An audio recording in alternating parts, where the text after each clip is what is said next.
সুন্দরবন সুরক্ষা, মানুষের জীবন জীবিকা। আমি আসলে অনেক কিছু নোট করছিলাম, কিন্তু হয় কি আসলে সব তো বলার সুযোগ নাই। তারপর আজকের যে প্রসঙ্গটা, টেকসই উন্নয়নের জন্য সুন্দরবন এবং উপকূলীয় জীবিকার সুরক্ষা, এটা অঙ্গাঙ্গিভাবে জড়িত।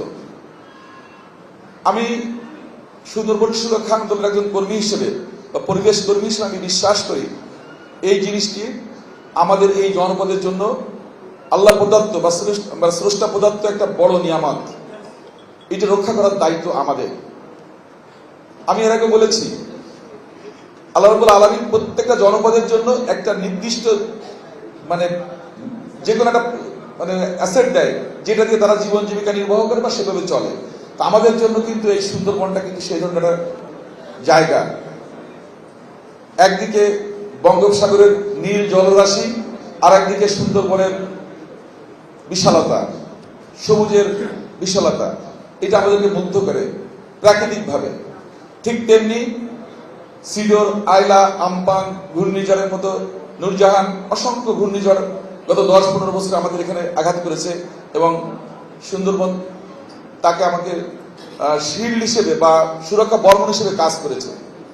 কিন্তু সুন্দরবনের এই যে সুরক্ষা, এইটা কিন্তু বিঘ্ন করছে এই জনপদের মানুষ। আমরা যারা সুবিধাভোগী তারাই সুন্দরবনের ক্ষতি করছি। এখানে জলদস্যু, বনদস্যু তারা এই জনপদের মানুষ বা সুন্দরবন উপকূলের মানুষ, ম্যাক্সিমাম 90%। আমি দেখেছি শ্যামনগরে ইতিমধ্যে অনেকগুলো লোক গ্রেপ্তার হয়েছে এবং একটা পার্টিকুলার ইউনিয়ন, গাবুরা ইউনিয়ন, এবং একটা পার্টিকুলার বংশের। তার মানে ওইটাকে যদি আমরা নিয়ন্ত্রণ করতে পারি তাহলে কিন্তু ওই বেলটা কিন্তু আর দস্যুবিধি থাকবে না। ঠিক তেমনি আমরা সরকার গঠন করার পরে মাননীয় প্রধানমন্ত্রীর নির্দেশনায় আমি 22শে ফেব্রুয়ারি খুলনাতে একটা সভা করেছিলাম।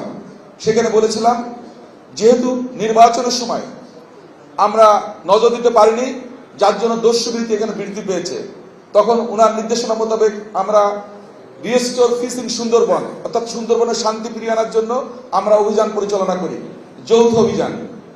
পরবর্তীতে সাতক্ষীরা বেল্টের জন্য আমরা ম্যানগ্রোভ শিল্ড, এবং পরে এই 3টা জেলাতেই, খুলনা, বাগেরহাট, সাতক্ষীরা, আমরা এই 2টো অভিযান পরিচালনা করেছি। আপনারা দেখতে পেয়েছেন ইতিমধ্যে কয়েকটি বাহিনী আত্মসমর্পণ করেছে। আমি বলেছিলাম যে দস্যুদেরকে আর পুনর্বাসন করা হবে না, কারণ এর আগেও করা হয়েছিল, তারা ফিরে আসেনি। তাদেরকে ভালো হতে হবে, না হলে তাদের পরিণতি তাদের ভোগ করতে হবে। আমাদের সুন্দরবনকে সুরক্ষা করতে হবে। আমরা সেই জায়গায় কিন্তু দৃঢ় আছি। বর্তমান সরকার পরিবেশ বান্ধব সরকার।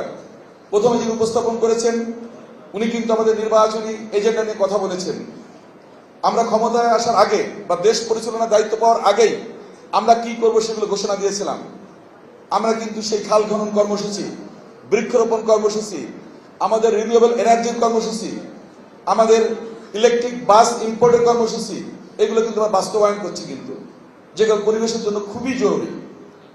এবং এটাকেই বলা হচ্ছে আপনার ন্যাচার বেসড সলিউশন, অর্থাৎ পরিবেশ বান্ধব বা প্রাকৃতিক সমাধান। সেই প্রাকৃতিক সমাধানের দিকে কিন্তু আমরা হাঁটছি।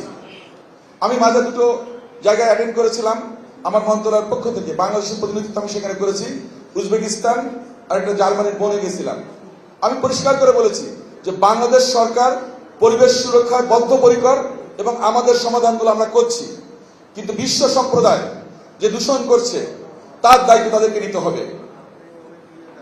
আমি ঘূর্ণিঝড় ঠেকাতে পারবো না, আমি অতিবৃষ্টি ঠেকাতে পারবো না, অনাবৃষ্টি ঠেকাতে পারবো না, আকস্মিক প্লাবন ঠেকাতে পারবো না। সুতরাং তাদেরকে পে করতে হবে এই ধরনের যে কর্মকাণ্ডের জন্য। তারা আমাদের সাথে একমত।